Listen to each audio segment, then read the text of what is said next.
Blog Talk Radio. A verbal letter to the president. Listen to the relevance in ordinary words I say.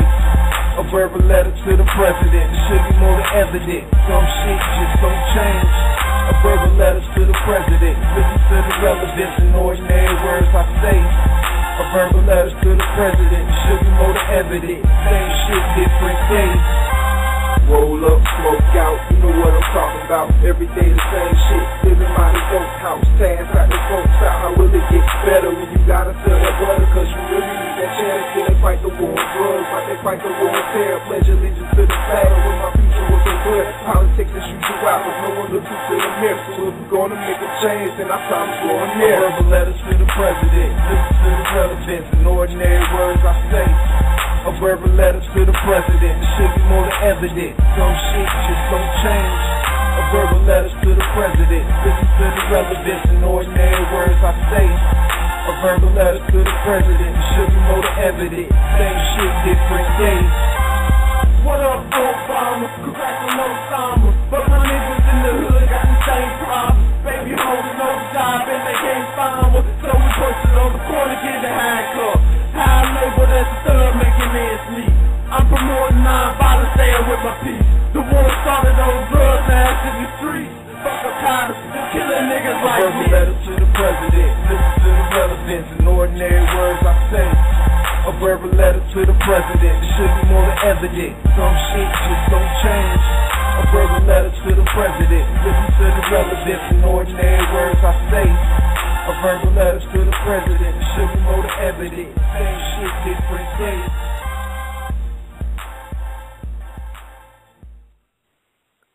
Hotel family, this your boy yeroc coming back in.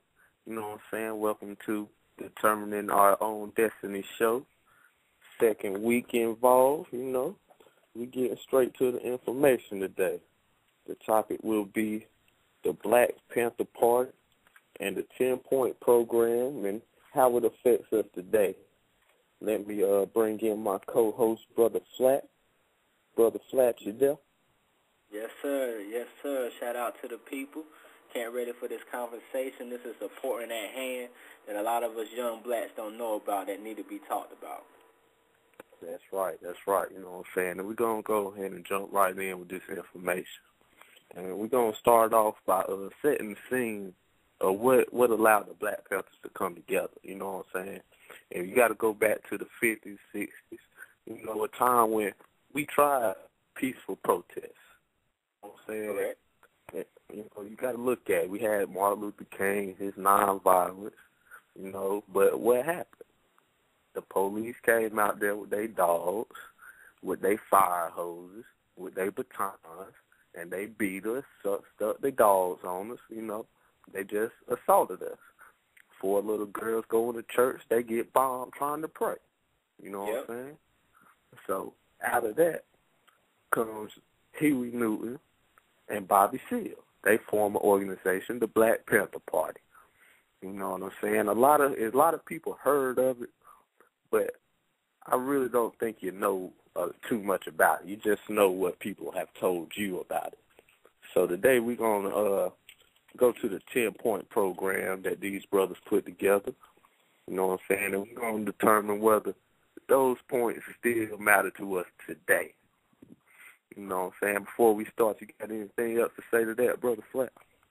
No, let's get this road on the show. All right. Point number 1. We want freedom. We want the power to determine the destiny of our black and oppressed communities. You know what I'm saying? And before we get into that, the 10-point program is basically what we want and what we believe. So they say we want freedom. We want the power to determine the destiny of our black and oppressed communities. Now, what we believe behind that, we believe that black and oppressed people want to be free and won't be free until we are able to determine our own destinies in our communities by fully controlling all the institutions which exist in our community. And me personally, I fully agree with that. Yes. I fully agree with that. You know what I'm saying? Do you have anything to say on it? Well, can't agree more. I mean, it's several reasons. If we cannot depend on another race to invest in our communities, if we are in control of our own communities and our resources in our community, then we control our own future. Now, like I said before, anybody who have institutions or their own businesses in our communities is not going to invest back in our communities, but go back to their communities and invest back in their community. And this is why we should be in control of our own establishments and our institutions. I agree with that. And another thing that they won't do is they won't employ our people. You know Definitely. This is why our unemployment rate is the highest of everybody.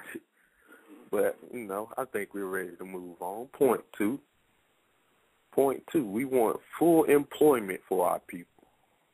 We believe that the government, the federal government, is responsible and obligated to give every person employment or a guaranteed income. We believe that if the American businessman will not give full employment, then the technology and means of production should be taken away from the businessman and placed in the community so that the people of the community can organize and employ all of its people and give a high standard of living. Now, this just goes back to what we just said. Yep. If we employ ourselves, we learn the trades, we learn the skills, you know, then we can build our own schools, start training ourselves. And that's important, what you just said, is building our own schools. I mean, we would teach our own knowledge, because half these degrees, let's just face it, it's not relevant into society. You can, like, things you can get trained on a job to do in 4 weeks that they send you to school for 4 years for their own profit and advantage. And I just believe in a country and a society that we should employ ourselves. Right, and just to add on to that, I've never worked on a job where I didn't have training before they put me in the field. You know what I'm saying? Right. So what's the purpose of school? You're going to train you anyway. Mm-hmm. You know, good points. Let's move on to number 3. We want to end to the robbery by the capitalists of our black and oppressed communities.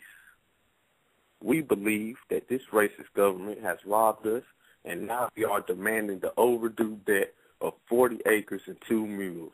40 acres and 2 mules were promised 100 years ago as restitution for slave labor and mass murder of black people. We will accept the payment in currency to be distributed to our many communities. The American racist has taken part in the slaughter of over 50 million black people. Therefore, we feel this is the most modest demand that we make. Any comments on that, Brother Flat? Yeah, first I want to say that number has extremely amounted, and it is a lot larger till this day, and it's still counting. Also, speaking on that point, I do feel like currency is not much as value without the proper knowledge to our people. We would not be able to handle that money and with our psyche right now, how we've been trained and how we've been taught to depend on them. So what I feel that we need is land, not just 40 acres, but mass land. Right. That's my opinion on it. Right. And at this point, I believe that we do need land, but we don't need any land. We don't need no desolate land that nothing grows on. We don't need no deserts. Agreed. We need healthy land. You know what I'm saying? We built this country. We deserve to reap some benefits from this country. You know what I'm saying? Yeah. Now let's just to go in on something on that. It really said we want to end to the robbery by the capitalists of our black and oppressed community. So when they say that, they're saying that companies like Walmart are robbing our communities. And I fully agree with that. You know what I'm saying? For one, yes, it shut down small business. You know what I'm saying? You can't open no business and compete with Walmart right now. Yeah. And part of that is our fault because we don't go to Walmart. You know what I'm saying? What you feel about that? I feel like you're absolutely right. Any business, and it is white owned or any other race, Arab, you name it, that is not controlled by our people is going to be poison and hazardous to our people. We must be controlled and own our own businesses and also be able to hire our own people. No one man of another race is going to care for the future of our race as our own race. Right. And since we're talking about the Black Panthers, I'll throw in this point to what the Black Panthers did about this specific problem. Was they went to the grocery stores in the communities, and they asked the grocery stores, what do you give back to the community? And a lot of the people told them nothing, zero. So they said, you going to give us something or you got to go. You know what I'm saying? Point blank period. I don't see anything wrong with that. You know what I'm saying? That sounds perfectly reasonable to me. You going to run a business here, you going to go out there and give back to this community, period. Definitely. And those stores did. They gave food. And when they gave that food, the Panthers didn't waste it. They went and started a free breakfast program. You know what I'm saying? Before your kids go to school, send them to the Panthers. They eat free hot meals. The most important meal of the day, they told them. You know. Anything to add on with that? I feel like that was one of the a very special program that the Black Panthers did, along with many things, and this is why we are touching note on these things that Black Panthers is always was pointed out to be hostile or that we was violent or that we was always was armed to kill instead of armed to defend ourselves. Right. Right, and a lot of them was brought up on charges of being cop killers and bank robbers and all these things that have been proven to be set up by the FBI in the COINTEL profiles, which we'll get to at a later show, you know. But they do things like that. They crazy like that, man.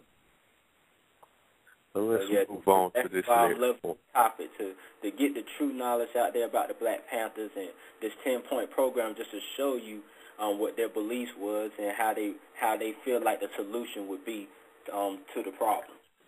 Right. Matter of fact, we have a caller calling in now. I'll get him in here to help us go down these points, see if he has any views or opinions on them. Let me get my brother in here. Hello? Brother Owace, are you there? Oh, yes, this is Owace, man. So, what's up, peace, brothers? Oh, peace, what's brother. Up, how brother Hotep, man? Huh? I say peace, brother Hotep, man. How you been, man? Oh, yes, definitely. I'm good, man. I want to say I love y'all, brother. I love what y'all doing, man. I'm supporting 100% anytime that I can.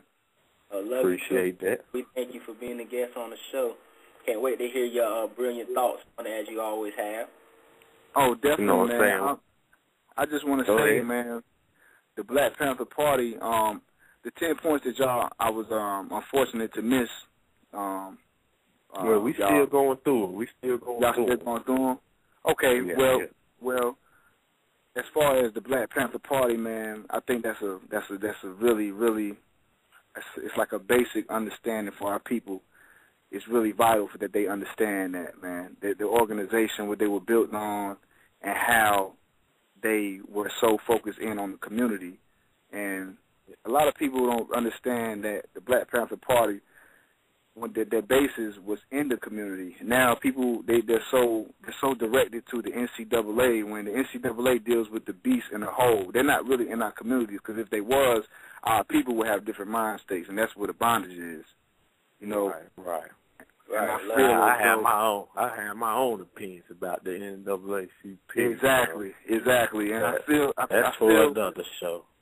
Right, exactly. And it's a reason why the counterintelligence program came into the Black Panther Party and dismantled it the way they did, because of the exact reason of what they were doing. Like, if you look at the significance and impact that they had, I mean, I swear it's so obvious. It's like logic. Seeing what yeah, it's right there in front of your face. But a lot of our people, they don't take time to study these organizations. And when I was listening to the last show, man, when Flat was hitting a good point, and y'all brothers was talking about a good point when y'all was talking about, you know, getting our own businesses and getting our own empowerment. But nowadays, I think we need a new strategy. I think the strategy that we need, man, is based off what the Black Panther Party and what they were doing in the community. But at the same time, I think it's too late for us I think it's too late for us to look back to Black Wall Street and look back to certain things. And this is my personal opinion. I think it's too late for that because our people are in such a state of coop. Their mind frame is in such a bondage to where we can't get them to read about these people. You know what I'm saying? Right. Now let me break in right there. You know what I'm saying? I think that's true at the same time, but we also have to realize that they don't know who these people are, and that's what the purpose of this show is. So we can introduce them to those people. You know what I'm saying? Yeah. Through these 10 points. So let us move on to the next point. Point number 4. We want decent housing fit for the shelter of human beings. What we believe that if the landlords will not give decent housing to our Black oppressed communities, then the housing and the land should be made into cooperatives so that the people in our communities can build and make decent housing for the people. So I'm going to start off with Brother Flat on this one. Brother Flat, how do you think that will affect us in today's time? Oh, the sad thing is it's still going on to this day. Every hood, every project, every corner, just, you know, we're still dependent on the government for certain things, but the shelter and homes of these projects is still terrible. Like I said, the police is still still harassing people on these corners, on the streets. We have so many cops within these neighborhoods, but nothing improving on the streets at all. And so with the shelter, when you see homeless people in there, for example, coming in there for food or for a drink at some of these homeless shelters down there in Durham, and I went to check it out one time for myself. Do you know that they actually charge some of these homeless people for shelter for $5 or $10 when if they had the money, they wouldn't need shelter in the first place? Right. That's $5 or $10 they can use on food. Right. And, you know what I'm saying? Like that. All right, Brother Always, you got anything to add to that? Yes, man. That was beautiful. I just want to say this, man. Our people, they need to understand that this government is designed. Speaking of land, when we're talking about housing for our people, the housing that they offer now is not even offered if the foundation is not in the home, and that's the father. So if the father is in the home, we got our people understand that they're not going to offer the services that they offer because unless we're not in the home. So that gives you a big picture of this government's ideology. That's a great point to bring out. Let's first understand this. And to clarify that, let's understand this. As a people, we have to understand this. This is a problem. This is a problem with our government to where Flat just said, listen to these points these brothers is telling y'all, because if the father is not in the home, they are giving our women, our queens, these assistances, and they're giving them everything that they need, but it's actually a de-empowerment. And this is what Obama is doing. He's giving all, as long as you're not sitting in your housing that we provide you, that's not up to date, that's really is not up to par to what we really deserve.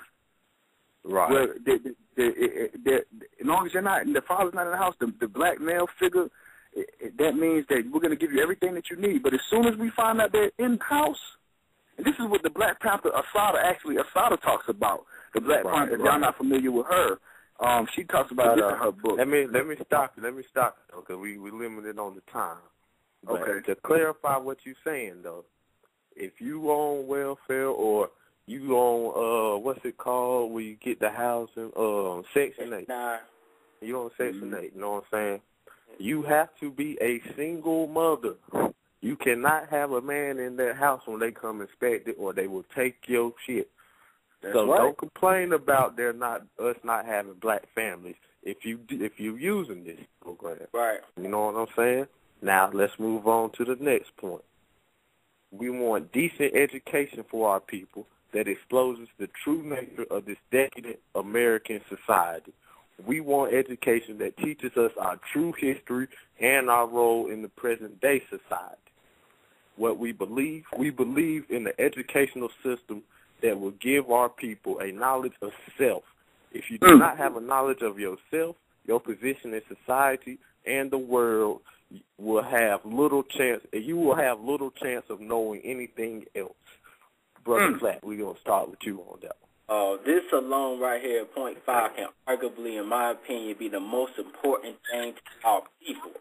For many reasons, not having knowledge of yourself, your past, then you will not know your future. We must be taught this in school. The last thing that's in our books that is taught to us as black people, that we came off a ship, that we were slaves. You see, they had the first president, George Washington, when the first president was really John Hanson, which was a Moor. It's just that these things that has to be talked about and know about. We only learn about people who might made peanuts or who made peanut butter, which every invention of any black person of color is of some form of importance. But they have to realize that out of all the leaders that is not being talked about, as in Marcus Garvey, as well as they talk about Martin Luther King with great things he has done, I feel like Marcus Garvey has to be talked about. Our history has to be taught. Right. All right. Brother Always, go ahead and jump in there. Try to hold it under a minute now. We're running low on time here. I'm just going to expound. I'll just expound on what Flash said about the magnitude of having knowledge of self. This is the most important thing, people. The knowledge of the self. Because how can we tell our people how to think and not what to think, unless they have knowledge of themselves? They have to have knowledge of themselves, man. How do you know? And this is what this show is for. Can try to contribute to that. And I agree with Flat 100%, man, because the knowledge of the self can lead you in so many different directions, and the past puts everything in perspective. So, right. I totally agree, man. Let's move on. Point 6. We want completely free health care for all black and oppressed people. Why do we believe that? We believe that because the government must provide free of charge for the people health facilities which will not only treat our illnesses, but most of which have come about as a result of our oppression, but they must also develop preventative medical programs to guarantee our future survival. We believe that mass health education and research programs must be developed to give all black and oppressed people access to advanced scientific and medical information so we may provide ourselves with the proper medical attention and care. And for me, I feel like that's one of the most important things, because the Black Panthers felt it was important because they started a free health care clinic. Even in North Carolina, which was one of the last places where the free ambulances ride that Black Panther Party provided was located, you know what I'm saying, down here in Winston-Salem. Wow. And I also believe it's important because without the Black Panther Party, we would have no knowledge of sickle cell anemia. And the white man didn't give a damn about black diseases. It was black doctors and black nurses that came in there and studied and got that research done. Brother Flash, you got anything to add to that?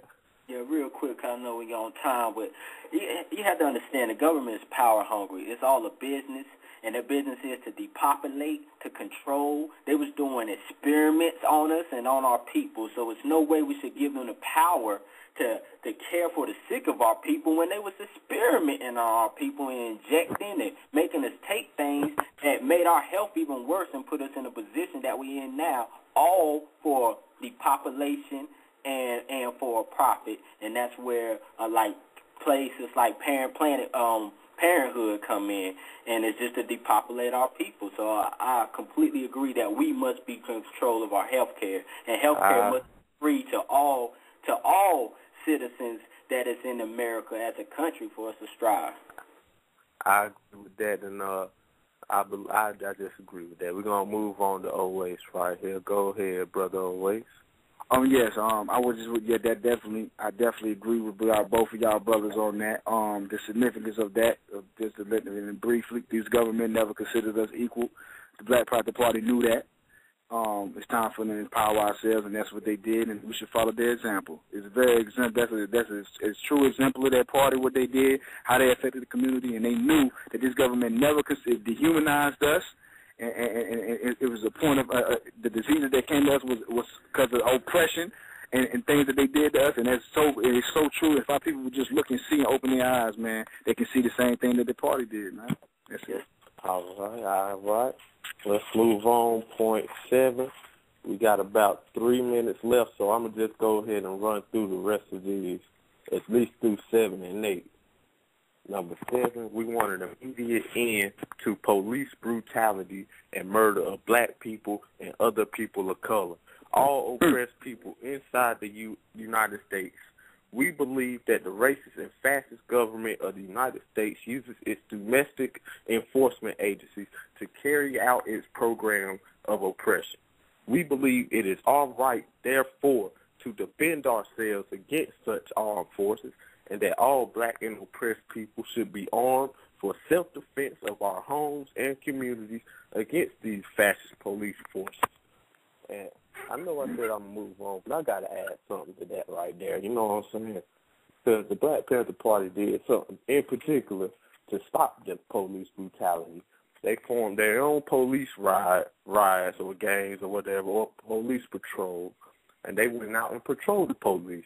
If they seen a brother stopped on the street, they'd get out and, you know what I'm saying, take notes and observe the police.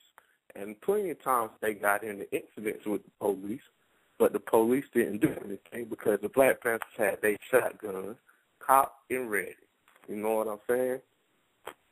And all that to say is the police won't bully you if they know you're going to defend yourself. Now, point 8. We want an immediate end to all wars of aggression.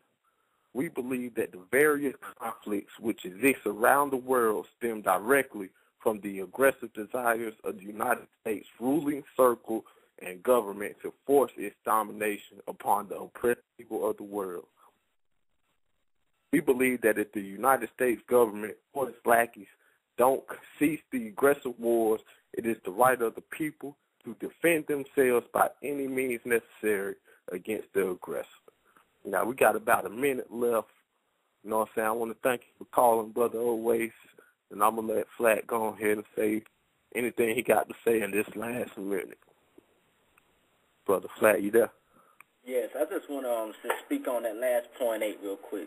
And I just think that it's in the white man's nature. For thousands of years, they have been invading countries, enslaving different races. They have decimated the red man. They have decimated the black man, and they pretty much wiped the red man off the face of the earth. They right now in the process of destroying the yellow man, and they still in the process of destroying us. So pretty much what I'm saying is, they are still in the process. So we still have the opportunity to stop it, prevent it, and build our own future. And I have to get on that point 8 because I feel that it's in their nature and it can be proven in the past and in the history. All right, I want to say thanks for everybody for watching the show.